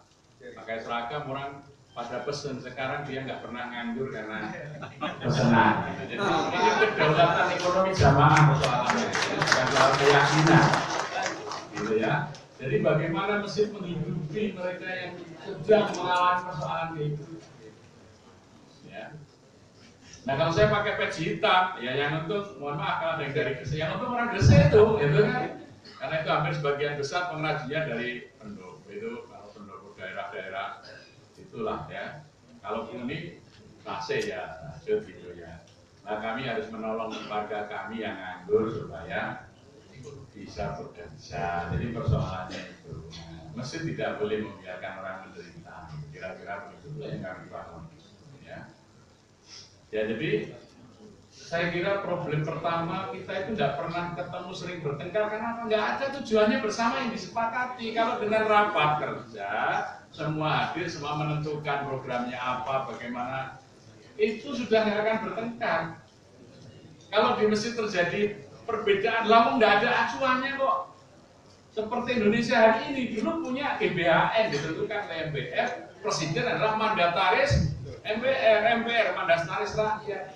Sekarang presiden tidak punya garis besar. Sakarpe presiden mau buat program apa, nggak jelas arah negeri ini. Kembali ke PBB. Jadi masjid itu sebaiknya juga punya arah 5 tahun ke depan kayak apa masyarakat itu. 5 tahunnya lagi kayak apa, itu yang kami sebut sebagai skenario planning. Jadi masyarakat itu terukur. Kalau dulu yang jamaah subuh ketika masjid berdiri cuma anak-anak jumlahnya sedikit, maka tadi orang bisa melihat perubahan, perbedaan. Dulu tahun 2000 zakat mal kami hanya 4 juta, hanya 19 muzaki. Tapi dari database kita tahu banyak yang berpotensi muzaki. Maka pengajian yang semula soal zakat umum kita khususkan, yang kita undang para orang yang berpotensi muzaki. Kajian kita berjudul harta, hakikat harta, fungsi harta, manfaat harta, kewajiban-kewajiban tentang harta. Apa yang terjadi? Sekarang kami punya 394 muzaki, sekarang zakatnya setahun di atas 400 juta. Tapi kalau tidak ada pendidikan, ya nggak akan meningkat. Jadi yang kalau pengajian umum yang datang mustahil, malah banyak yang minta daripada yang bayar. Jadi, nah kita ini tidak ada. Coba bayangkan. Kenapa haji itu orang sampai nunggu berpuluh tahun? Karena dari TK, SD, SMP ada manasik haji. Kalau ada manasik zakat, kira-kira begitu, nanti 10 tahun ke depan orang zakat itu antri. Karena dari kecil sudah ada frame berpikir, harta saya ada kewajiban, itu sudah kami praktekkan. Jadi dengan kajian tentang zakat itu muzaki kita jumlahnya bertambah, zakat yang masuk meningkat terus. Tapi kalau kita nggak pernah mendidik khusus orang yang berharta mengenai hartanya, kewajiban zakat sedekahnya, nggak akan ada perkembangan. Jadi memang harus ada pendidikan. Ya ini dengan tadi dibuat senario planning, perencanaan, jadi dokumennya itu ada. Sehingga kalau ada ini kegiatan ini, lain loh sudah kita setujui semua. Jadi ada pertengkaran karena ada rujukannya. Berbeda kalau kan ada rujukannya Al-Quran dan Sunnah, iya tafsirnya bisa berbeda, beda kan gitu. Jadi oleh karena itu setiap masjid sebaiknya punya dokumen perencanaan masjid yang itu menjadi kesepakatan seluruh jamaah. Ini penting untuk menghindari pertengkaran di antara pengurus karena ada pedomannya, ada dokumennya. Ya, itu yang kita lakukan. Kemudian mengenai golongan-golongan itu kenyataan di dalam umat kita itu nggak akan bisa satu. Maka kami merubah sedikit cara berpikir. DKM itu bukan penguasa masjid, tapi DKM adalah pelayan jamaah masjid. Jadi kita semua kita layani. Teman-teman yang NU silahkan, Muhammadiyah silahkan, HTI silahkan, Ikhwan silahkan, Salafi ada 3 silahkan. Di masjid kami itu Salafinya ada 3. Ada Salafi Hasmi, ada Salafi Saudi, ada Salafi Yaman. 3 itu. Ya. 7 tahun yang lalu mereka mendatangkan Syekh Mamdouh dari Saudi dan ketua redaksi majalah Kiblat di Malang mengatakan sholat subuhnya orang Jogja nggak ada yang sah karena waktunya belum fajar sodik, masih fajar khatib, selisih 22 menit. Mereka minta subuhnya ditunda 22 menit. Saya konfirmasi ke MUI, ke Muhammadiyah NU sudah betul hitungannya. Karena nggak ketemu, kami sepakati silahkan teman-teman Salafi mulai besok menyelenggarakan di masjid ini sholat subuh gelombang kedua. Jadi Ramadan itu kami 7 tahun yang lalu subuhnya 2 gelombang. Jamaah tanya, Ustaz ini kok sholatnya 2 rakaat? Alhamdulillah ada kebaikan. Kira-kira 2 tahun sekarang teman-teman Salafi sudah gabung lagi. Saya nggak tahu ada apa-apa, lupa apa. Tapi kalau itu kita larang, nggak boleh. Nah itu malah berantem nggak selesai-selesai. Jadi kita melayani saja, jangan menguasai masjid. Kita ini pelayan, gitu ya, pelayan jamaah masjid. Jadi kalau pelayan itu orang nggak mau melayani itu kita jadi pelayan ya. Nah sebetulnya konsep ini bukan konsep baru. Raja Saudi itu memberi gelar dirinya Khadamul Haramain Wasyarifain, pelayan di tanah suci dan di tanah yang sebenarnya kami mengadopsi saja yang sudah ada, ya. Jadi Saudi itu mau orang mau pakai kunut, mau tidak kunut, mau apa semuanya boleh sholat di situ. Kira-kira begitu. Ya itulah yang kita tiru, kita pelayan jamaah bukan sebagai penguasa masjid. Dia malik di kerajaan, tapi di masjid adalah khodam, gitu ya, pelayan. Al-Imam Khodamul Jamaah, kira-kira begitu. Ya. Sehingga perbedaan ini kita layani. Jadi misalnya hari ini sudah ada yang lebaran, masih ada yang puasa, kami masih menyediakan buka puasa bagi yang berpuasa. Gitu. Jadi kita hormati semua yang mempunyai perbedaan. Jadi kemudian mengenai data ini sederhana saja, data ini kita buat apa kebutuhan kita tentang informasi masyarakat itu. Kemudian kita buat formatnya, nanti bisa dikopi karena itu belum ada, nanti kopi di file saya ada. Kemudian setelah itu kita briefing, yang menangan itu hanya anak-anak SMP kelas 3 sampai SMA kelas 2. Kita briefing. Pertama dulu tidak langsung, pertama itu kita minta datangi tetangganya.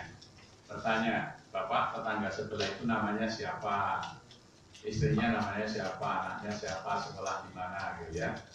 Nah, tapi orang mulai bertanya, Ya sampai dari Kodam itu mendatangi kami. Ya, Panglima itu mengutus komandan intelnya, ya dari kasih Interdam itu mendatangi, Pak ini masjid apa ini buat data Pak? Pangdam ingin tahu, saya sampaikan kami ingin melayani dengan baik. Akhirnya saya tidak Pangdam malah disuruh menata masjid-masjidnya Kodam. Akhirnya curiga, apa ini di rumah ada merah, ada hijau, ada ini dikira mau menculik yang non-muslim, apa gitu ya. Nah, mau makan, ternyata kita jelaskan itu malah minta kita melatih para pengelola masjid-masjid yang di Kodam. Jadi tadinya dicurigai sampai kita mendata. Lah kemudian masyarakat yang bertanya, untuk apa pendataan? Kami nggak berdebat, cuman begitu tahun ajaran baru, warga miskin, terutama yang anaknya masuk sekolah SD, SMP, SMA, dikasurati. Selamat putra putri Bapak masuk SD. Ya. Silahkan jika memerlukan bantuan uang pendaftaran, bantuan seragam, bantuan sepatu, silahkan datang ke masjid. Akibatnya tetangga yang belum terdaftar, kok saya nggak daftar? Oh, datang ke masjid daftar. Nah, akhirnya orang datang ke masjid mendaftar. Termasuk warga non muslim pun kami boleh Pak daftar kita daftar karena ingin dapat sepatu dan sama juga ketika desa-desa disebut desa tertinggal marah, tapi begitu ada anggaran desa tertinggal semua desa mau disebut tertinggal. Data miskin marah, tapi begitu ada dana orang miskin mereka minta didata. Nah itu kita lakukan manfaat data sehingga akhirnya sekarang kami sudah setiap 2 tahun kami melakukan sensus masjid. Jadi kita kunjungi warga, ya termasuk warga non muslim juga banyak yang bersedia, kita data nanti di pintunya kita tempel stiker sensus masjid. Jadi sudah seperti BPS. Karena sudah terbuka dan diterima masyarakat karena dirasakan manfaatnya. Ya. Kalau dulu orang curiga, ngapain masjid mendata-data ya, gitu ya. Jadi, tapi setelah tahu manfaatnya, mereka tidak ingin terlewat gitu, tidak. Nah, updating data kita lakukan 2 kali setahun ya, tapi sensusnya 2 tahun sekali.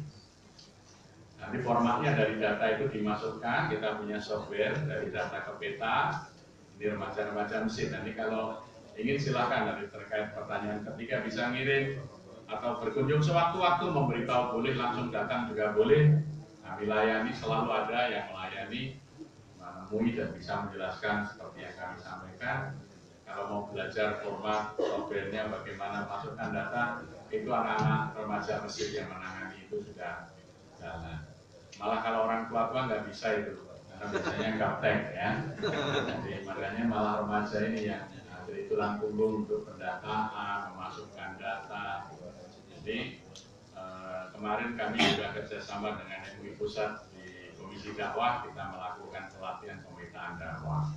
Jadi kita sedang membuat format, jadi softwarenya itu bagaimana mendata, sehingga ya arahnya nanti misalnya daerah rawan kristenisasi, daerah rawan konflik kelompok, misalnya ini basis NU, ini ada MTA, ya bagaimana gitu ya.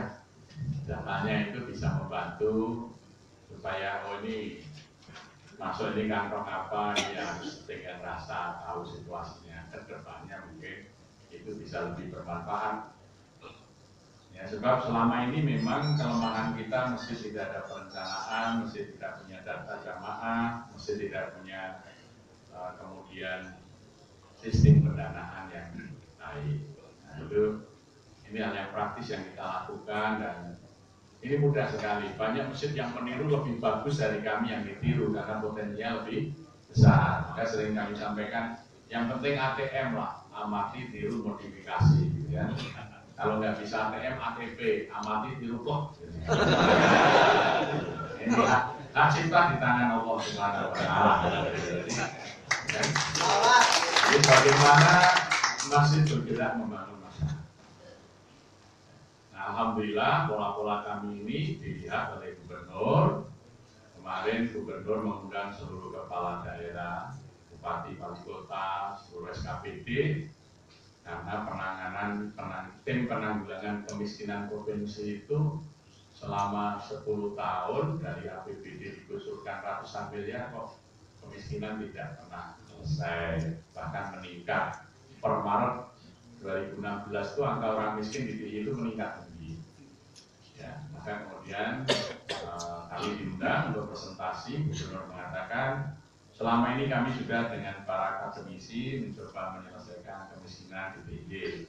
Ternyata tidak berhasil. Sekarang ini kita berpikir asimetris, kita akan mengadopsi penanggulangan kemiskinan seperti Mesir Jogokaya. Jadi sekarang penanggulangan kemiskinan di DIY sekarang itu oleh pemerintah daerah diadopsi kita.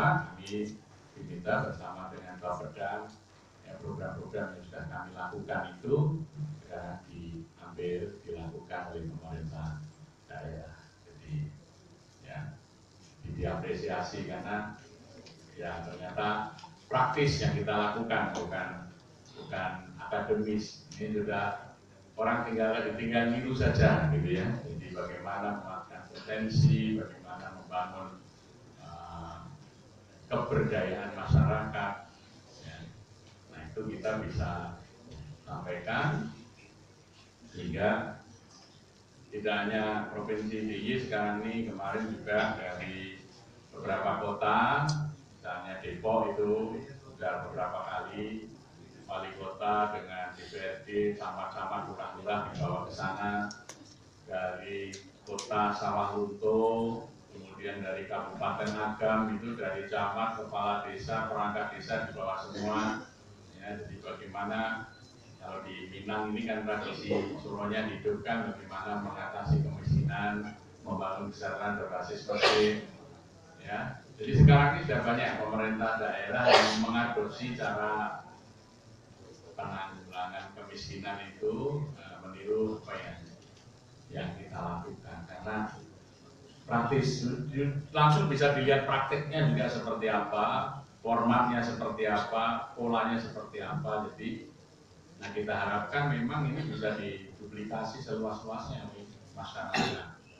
Jadi insya Allah 850.000 masjid lah, kalau 1% saja, 1% itu 8.500 masjid mengurus masyarakat dengan baik, saya kira Indonesia sudah berubah. Nah, ini 1% lah, 1%.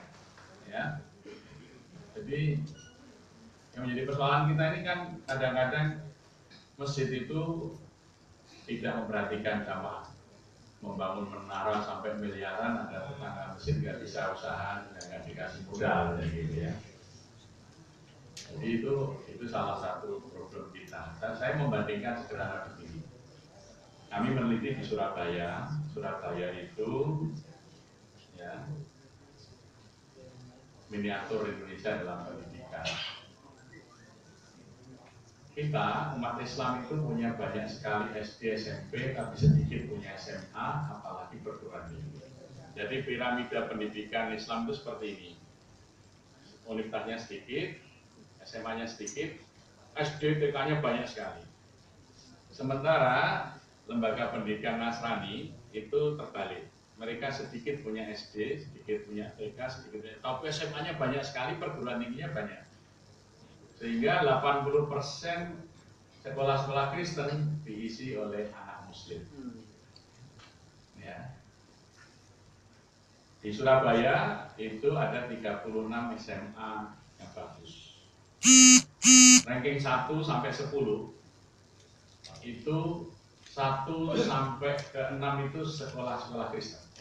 Baru 7, 8 itu negeri, 9 Islam Al-Hikmah, 10 Kristen lagi. Al-Hikmah itu dengan SPP 107.800.000 sebulan, sumbangannya sampai dengan 35 juta untuk masuk. Sekolah terbaik SMA di sana itu St. Louis. St. Louis itu SPP-nya hanya 800.000 sebulan, sumbangannya hanya 5 juta. Gaji guru Al-Hikmah lebih rendah dari gaji guru St. Louis. Ini lucu loh. Nah, saya temui kepala sekolah St. Louis, Petra, Penabur, Regina Pakis. Ternyata kami kepala sekolah di sekolah Nasrani hanya diberi beban 40%. Loh yang 60% yang 60% itu dari jemaat gereja. Jadi infaknya gereja itu untuk membantu sekolah-sekolah. Ya. Sehingga sekolahnya murah, pendidikannya bagus, gaji gurunya bagus.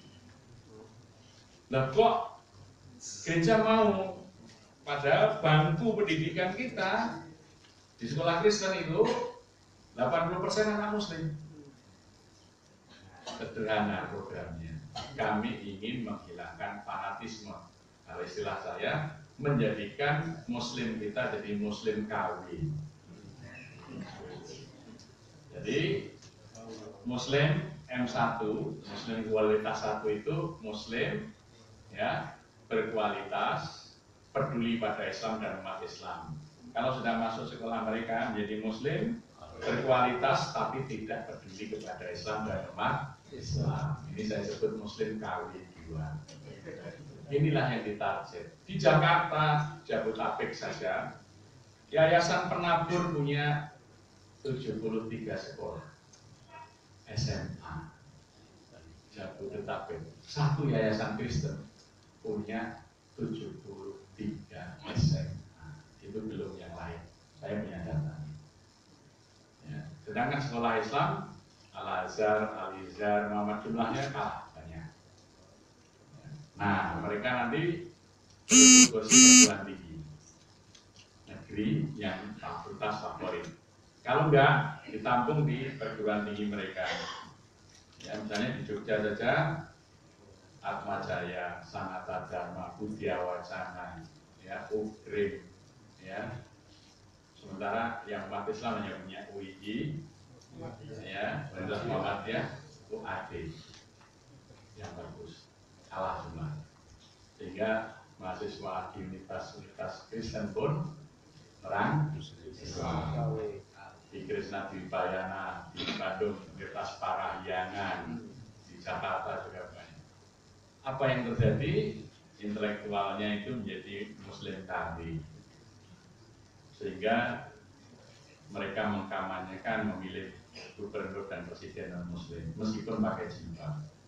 Itulah hasil yang dituai dari pendidikan sekolah-sekolah. Nah, maka kalau kita ingin bersaing, sebaiknya masjid-masjid itu kalau bisa setiap bulan itu 4 kali Jumatan, yang 1 kali Jumat infaknya untuk bantu sekolah-sekolah Islam. Saya kira sekolah Islam akan maju. Ya. Supaya sekolah Islam itu maju, masjid itu jangan bangun menara, bangunlah pendidikan itu, sumbangkan 1 kali infak Jumat, ya. 1 kali infak Jumat kalau di Sunda Kelapa 60 juta. Ya, iya, di Sunda Kelapa 60 juta. Sekarang kalau minggu dikunci sebelum subuh itu, setelah azan awal mau rumah dikunci karena setiap jamaah dibagi 20.000. Ya, sekarang subuh penuh. Tapi itu bayangkan ya, kalau gereja itu membangun sekolah dibiayai oleh gereja sehingga murid itu hanya membiayai 40%. Nah, kita ini sekolah dibebankan kepada wali murid. Maka orang pinter yang miskin mau ke sekolah Islam yang bagus nggak bisa, ke sekolah Nasrani. Apa yang terjadi? Mereka Muslim tapi Muslim KW. Kalau jadi presiden nggak ngerti agama.